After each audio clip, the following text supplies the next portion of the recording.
The air inside the Crown and Anchor was thick with the smell of stale beer, cheap perfume, and the kind of brash confidence that only a sailor on shore leave could possess. It was a raucous Friday night in Norfolk, Virginia, the kind of evening where the city's pubs served as a pressure release valve for the thousands of service members stationed along the coast.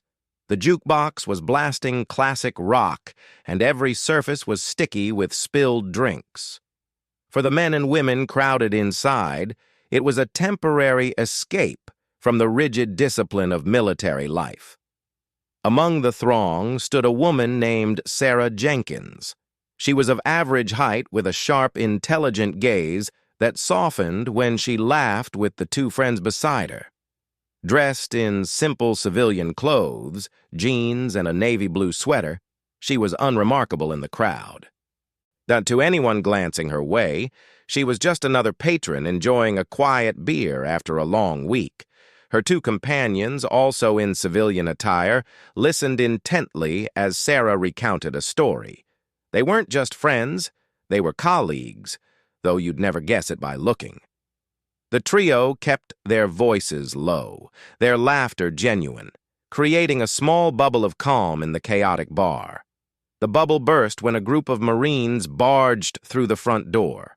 Fresh from a training exercise at Dam Neck, they were loud, sweaty, and looking for a good time. Leading the pack was a broad-shouldered gunnery sergeant named Matt. He was the epitome of a hardened Marine. Close-cropped hair, a jaw that looked like it was carved from granite, and a voice that could cut through artillery fire. Spotting an opening at the bar near Sarah, Matt and his buddies muscled their way through the crowd. "Excuse us, ladies," one of them muttered without really looking. As Matt shoved forward, his shoulder connected hard with Sarah's, jostling her and causing her to spill half her beer down the front of her sweater. She stumbled back a step, catching herself on a bar stool. "Hey!" One of Sarah's companions, a tall woman named Erica, snapped, her face flushing with anger. "Watch where you're going!" Matt finally turned, his eyes scanning the women with a dismissive flicker. He barely registered Sarah, who was dabbing at her soaked sweater with a napkin. He let out a short, humorless laugh. "This is a military bar, sweetheart. If you can't handle the heat, maybe you should drink somewhere quieter." He gestured vaguely at the spilled beer. "Bartender, get her another one. And it's on me." It wasn't the offer of a drink that stung. It was the condescension. It was the way he looked through her, not at her. It was the assumption that she was a civilian tourist who had wandered into the wrong neighborhood. Sarah held up a hand to silence Erica, who looked ready to argue. She looked Matt directly in the eye. Her own gaze was calm, steady, and utterly devoid of the intimidation Matt was used to seeing in junior enlisted personnel. "That's not necessary," she said quietly, her voice firm but polite. Matt just winked, completely missing the depth of the stillness in her eyes. "Suit yourself. Come on, boys." He turned his back and ordered a round of shots, the incident already forgotten. He had done his part. He'd offered to pay for the mistake. In his world, that was the end of it. Erica fumed under her breath. Can you believe that guy? The arrogance. Sarah finally managed to wipe most of the beer from her sweater, discarding the wet napkins on the bar. She looked at her friend, and a small, knowing smile played on her lips. "Relax, Erica. He's had a long week. They all have." There was no malice in her voice, only a profound sense of understanding and patience. She wasn't offended. She was observing. She was watching the intricate dance of military culture from a perspective Matt couldn't possibly fathom. For her, this wasn't an insult. It was data. As the night wore on, Sarah and her friends moved to a quieter corner table. From across the room, Matt and his squad held court, their laughter booming. Matt occasionally glanced their way, feeling a slight twinge of something he couldn't quite place. It wasn't guilt, exactly. Maybe it was just the nagging feeling that the quiet woman in the wet sweater had looked at him the way a parent looks at a rowdy child, with a kind of tired amusement. He shook the feeling off, ordering another round. He was a gunny. He was the king of his own little castle. Or so he believed. Monday morning arrived with the inevitable crash of reality. The sun rose over the Norfolk Naval Shipyard, glinting off the gray hulls of the most powerful warships on the planet. The atmosphere was a world away from the smoky pub. Here, there was order. There was discipline. Every salute was crisp, every uniform pristine, every yes sir and no ma'am laden with the weight of tradition. At 0800 hours, the vast, sterile auditorium of the base headquarters began to fill. This was the quarterly strategic briefing, a meeting where the top brass reviewed operations, discussed fleet readiness, and outlined objectives for the coming months. The room buzzed with the low hum of murmured conversations as high-ranking officers filed in. The air was thick with gold braid and scrambled eggs on visors. Gunnery Sergeant Matt arrived with his commanding officer. As an enlisted man, Matt's job was to stand quietly against the wall, observe, and be available should his CO need anything. He leaned against the cool concrete, his eyes scanning the room out of habit. He saw captains, commanders, and a handful of captains from the Navy. He straightened slightly as a rear admiral walked past, his stars gleaming under the fluorescent lights. Then, the side door near the podium opened. Matt's gaze drifted over, expecting to see yet another high-ranking officer. He saw a woman walk in. She was in a spotless service dress blue uniform, and she moved with an economy of motion that spoke of complete authority. She walked directly to the seat at the head of the long conference table. Not to a seat at the table, but the seat at the head of it. The seat reserved for the senior officer present. Matt's blood ran cold. He recognized the sharp line of her jaw. He recognized the calm, steady gaze. It was the woman from the pub. The one he'd shoved aside, the one whose beer he'd spilled, the one he'd called sweetheart. A commander leaned over to a colleague, his voice carrying just enough for Matt to hear. "Who's that?" The other officer looked surprised at the question. "That's Rear Admiral Sarah Jenkins, upper left. She's in charge of the entire Naval Armada Atlantic Fleet, has been for 6 months. She's the one who designed the new carrier strike group deployment strategy. Brilliant woman, Rear Admiral." The words echoed in Matt's head, drowning out the rest of the room. Upper left. The 2 stars on her collar, which he had completely missed in his haste to judge her, now seemed to burn a hole in his vision. He felt the blood drain from his face, a cold sweat prickling the back of his neck. He thought of his shoulder connecting with hers. He thought of his dismissive laugh. He thought of his condescending offer to buy her a drink as if he were doing her a favor. His CO glanced back at him, noticing his pale complexion. "You okay, Gunny?" Matt couldn't speak. He just gave a short, sharp nod, his eyes fixed on the figure at the head of the table. Admiral Jenkins sat down, and the room fell silent. She looked around the table, then her gaze sweeping across the assembled officers. For a fraction of a second, her eyes flickered towards the wall where Matt stood. There was no smirk, no gloating, no sign of recognition at all. Just the same calm, assessing look she'd given him in the bar. But this time, Matt understood it. It was the look of a leader assessing her assets. And right now he felt like a very, very small asset. She opened a leather-bound folder and began to speak. Her voice was clear, authoritative, and projected effortlessly to every corner of the room. She discussed fleet logistics, threat assessments, and readiness reports. She didn't use notes. She knew her material cold. She fielded questions from skeptical captains with precise, data-driven answers that left no room for doubt. She commanded the room not through volume, but through sheer, undeniable competence. Matt stood frozen for the entire hour-long briefing. He didn't hear a single word she said. He was trapped in a loop of horror, replaying Friday night in his head. He imagined her reporting him, having him busted down a rank, or simply making his life a living hell with a single phone call. The power imbalance was so vast, so absolute, that it was almost comical. Almost. As the briefing concluded, everyone rose. Admiral Jenkins closed her folder and headed for the side door, flanked by her aides. She walked right past Matt and his CO. Matt's CO snapped to attention and saluted. "Good briefing, Admiral."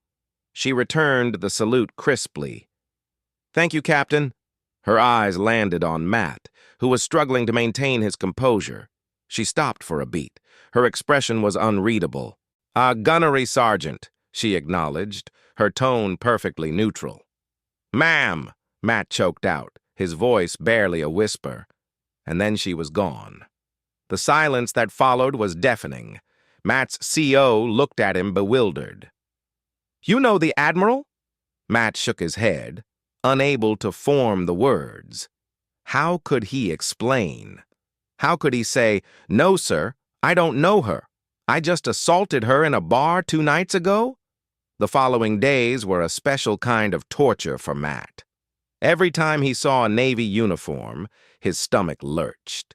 He waited for the axe to fall. He waited for the summons, the official reprimand, the demotion. He replayed the incident obsessively, cursing his own arrogance. He had spent his entire adult life building a flawless record, and he had likely destroyed it in 5 seconds of stupidity. A week passed, then 2, and nothing happened. He began to hope just a little that he had somehow escaped her notice. Maybe she hadn't recognized him. Maybe in the dim light of the pub, he was just another anonymous face. The relief was intoxicating, but it was short-lived. 3 weeks after the briefing, Matt was walking across the base parade ground. The day was gray and overcast, a light drizzle beginning to fall.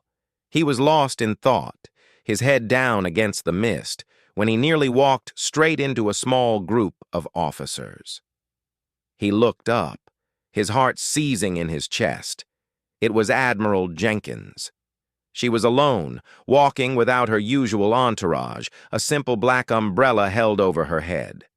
There was no escape, no side door to slip through. Just a wide-open parade ground and the 2 of them on a collision course. Matt stopped dead in his tracks, and his body snapping to attention as if pulled by strings. He threw up a salute that was so rigid it vibrated. Admiral Jenkins stopped. She lowered her umbrella slightly, her gaze falling on him. She studied him for a long, agonizing moment. The rain pattered softly on the ground between them.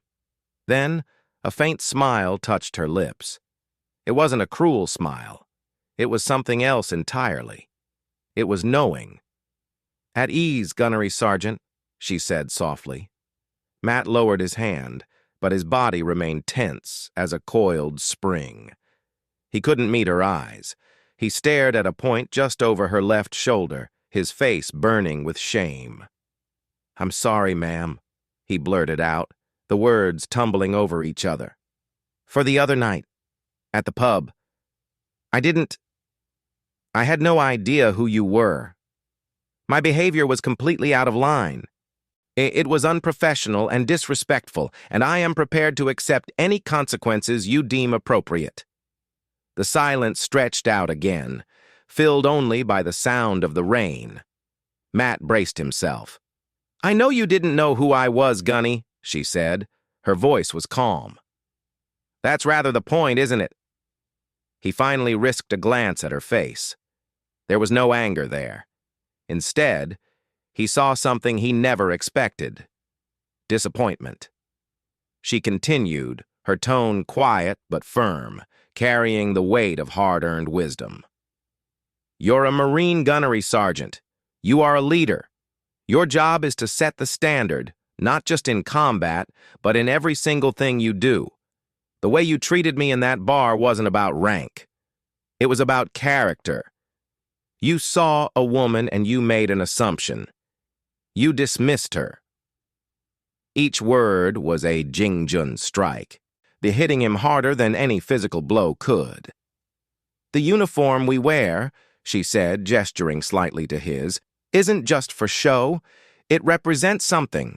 It represents the idea that we are held to a higher standard, that we treat everyone, with a baseline of respect, regardless of what we think we see. She paused, letting the lesson sink in. The consequences of your actions aren't for me to decide. They're for you to live with. I suggest you use this as an opportunity to become a better leader. She lifted her umbrella and began to walk around him. After a few steps, she stopped and turned back. Her expression softened just for a moment. For what it's worth, Gunny, she said, I hope you find quieter places to drink. And with that, she walked away, disappearing into the gray mist of the rain. And Matt stood rooted to the spot, the rain soaking through his uniform. He had been offered a strange, humbling kind of grace. He hadn't been destroyed. He had been taught a lesson he would never, ever forget.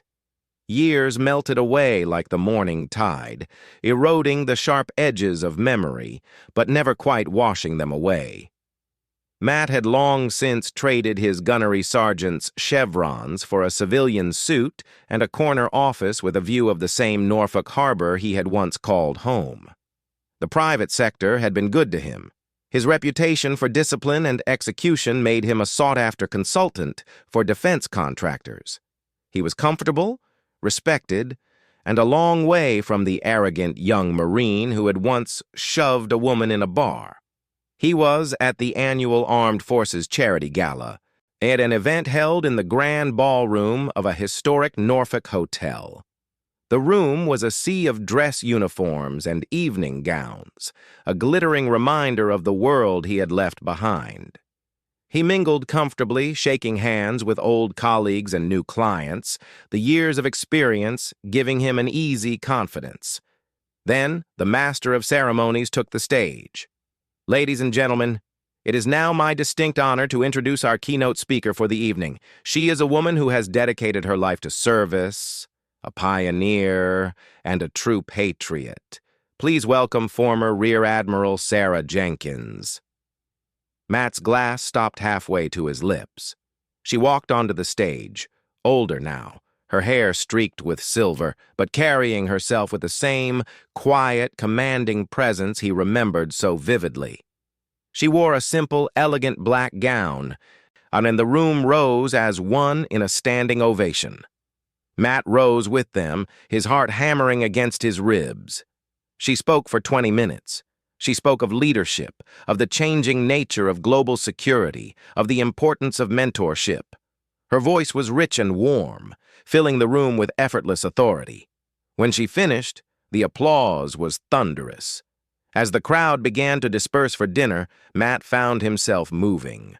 He wasn't entirely sure why. It was as if his feet had a mind of their own, carrying him across the room towards a small circle of admirers surrounding the former admiral. He waited patiently on the periphery, and eventually, the circle thinned. She turned, and her eyes met his. There was a flicker of recognition, not of his name perhaps, but of his face, of the moment. "Gunnery Sergeant," she said, that a gentle smile playing at the corners of her mouth. It was a statement, not a question. "Former Gunnery Sergeant, ma'am," he corrected softly, extending his hand. Matt Thompson. "I don't know if you remember, but—" "I remember, Matt," she said, cutting him off gently. Her handshake was firm and warm. "I remember." They stood there for a moment, two people connected by a strange, shared history. The ballroom swirled around them, oblivious. "I've wanted to thank you," Matt said, his voice thick with an emotion he hadn't expected. "For years I've wanted to thank you. Not just for not reporting me, but for what you said to me that day on the parade ground, about character, About the standard. Admiral Jenkins, Sarah, listened, her expression attentive. It changed me, he continued, the words pouring out now. It made me rethink everything. How I led my Marines, how I treated people. I tried to be better, to see people. He let out a shaky breath. I owe you a debt I can never repay. Sarah was quiet for a moment, her eyes holding his. Then she reached out and placed a hand on his arm. You just did? She said simply. That's all anyone can ever ask, Matt. That a lesson is learned, that it makes a difference. They talked for a few more minutes, not about the incident, but about their lives. She spoke of her retirement, of her grandchildren, of the books she was finally getting around to reading. He told her about his family, his work, the values he tried to instill in his own children. As they said goodnight, Matt felt an overwhelming sense of peace.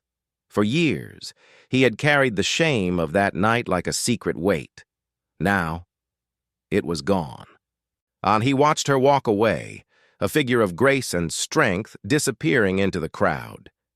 He thought of the gulf that had once existed between them, the arrogant Marine and the admiral he had dismissed. It had taken him years to understand that the gulf wasn't about rank. It was about humanity. Sarah Jenkins, walking towards the exit, felt a quiet sense of satisfaction. She hadn't sought out Matt to deliver a lesson. She had simply lived her truth. The young Marine from the pub, the humiliated man on the parade ground, and the humble man who had just thanked her. They were all part of a single story. A story about respect, about the dangers of assumption, and about the quiet power of leading by example. She smiled to herself as her car pulled away. The mission, it seemed, was complete.